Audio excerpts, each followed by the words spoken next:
it's Marissa from Imagine This, Art and Music Studio for kids and adults, and today we are going over our Art 3 lesson for the week. Art 3 is our most advanced class, and we have recently been studying drawing specific parts of the face. So a couple of weeks ago we learned how to draw eyes, and today we are going to be going over how to draw noses.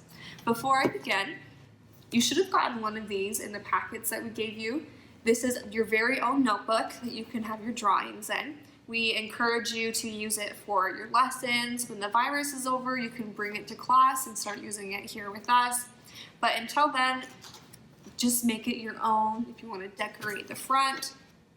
I also encourage you to date everything that you are working on, as well as keeping every drawing that you do in here. I know it's hard for me as a perfectionist to keep drawings that I'm not super happy with, but sometimes I really encourage myself to keep all of them, and it's really fun looking back because as we go along throughout using this notebook and practicing, your drawings are going to continue to get better and better. And so whether or not you're happy with your drawing, I encourage you to keep it in so that you can see it, to see what you want to improve on, and to then see how much you have come over a long ways. Because remember, as Bob Ross once said, there are no mistakes, only happy accidents. All right, so as mentioned earlier, we are going to be learning how to draw noses. Of course, each nose is different, but there are some basic proportions and some bone structures that we can follow. So we are going to be drawing the nose of our favorite friend, Bob Ross. I have a printed off picture of him because I really like to go back and forth and find these basic shapes in the nose and draw on the paper and go back and forth here. But of course that isn't required.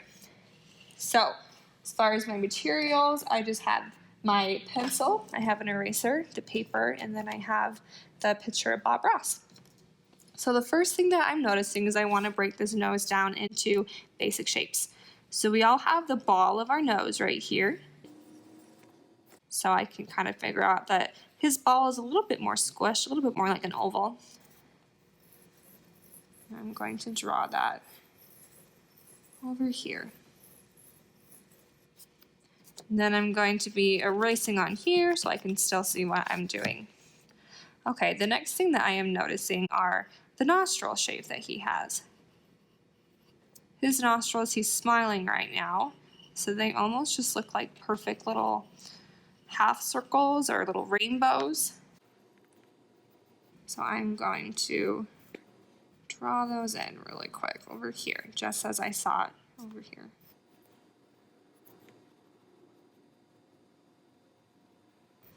Okay, and then I'm going to erase my markings so that I can see a little bit better.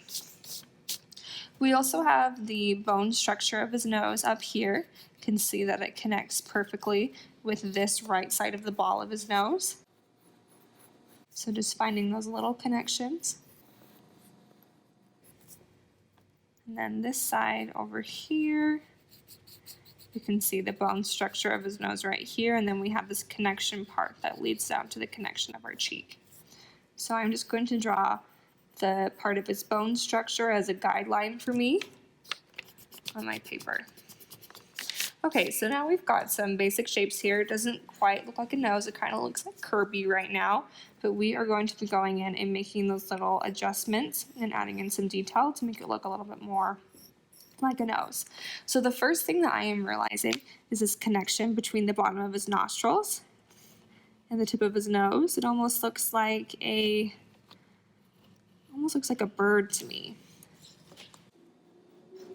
So I already have this guideline on here, but I am just going to follow over that a little bit darker.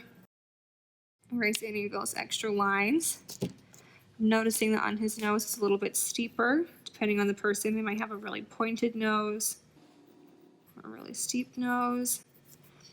I'm just going to draw that in really quick. It's a little bit hard to see on this photograph, but we also have the structure going around our nose, around the nostrils that connect to our Cupid's bow. So I am going to hurry and just put in that little bit of shape there. So now it's starting to look a little bit more like a nose. We've got this shape of our nostrils down here.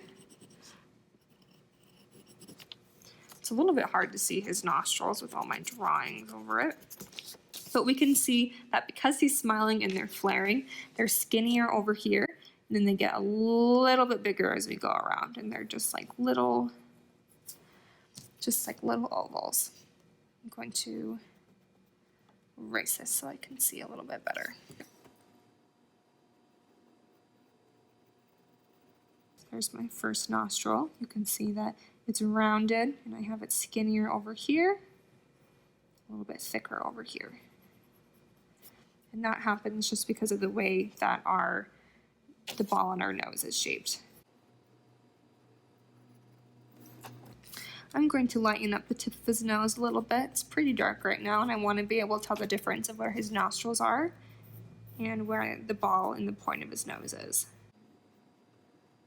All right, it's slowly starting to look more and more like a nose. Okay, so we don't actually have this round ball. Nobody has this round shape on their nose. This is just a guideline for us so that we can do a little bit of shading. So we want to pay attention to where the light's coming from. We can see that he's having some highlights over here, and there are more shadows over here on the right side of his face. So I'm going to assume that the sun is coming down in this direction, which can help us shade. We can see here that we almost don't even see the ball of his nose, the connection here, but we really see the strong shadow over here, which separates the ball of his nose and his nostril. So I'm going to use this guideline that I have. I'm going to add in a little bit of shading. And then I am going to erase this actual circle, because as I mentioned earlier, no one actually has that big circle on their face. I see some lines here from his smile that I want to add in. This will also make it look like his nostrils aren't just ending somewhere random.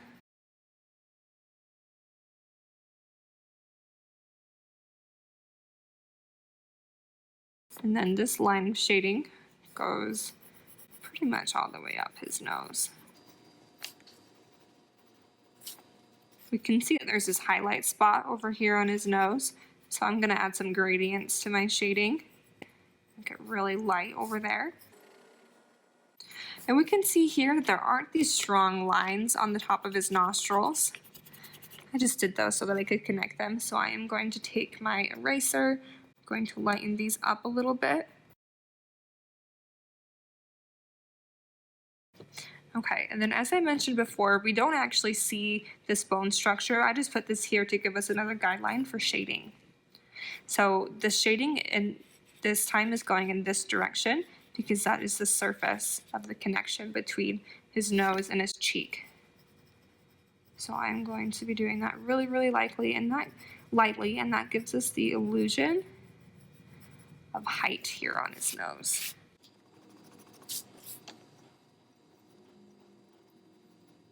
We also see that just a little bit over here on this side, not quite as much, but we still want to give a little bit of pop over here. And then if you have a blending step, you can blend these in, or you can just lightly use your finger. They don't look so harsh.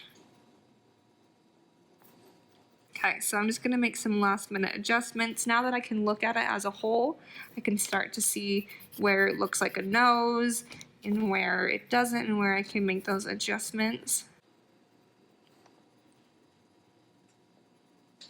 I'm going to do some really, really light shading going in this round direction so that we see that illusion of the roundness of the top of his nose. I'm going to do that really, really lightly. I did that a tiny bit too dark and blend that in, going back and forth so that we can see that illusion of it sticking out a little bit.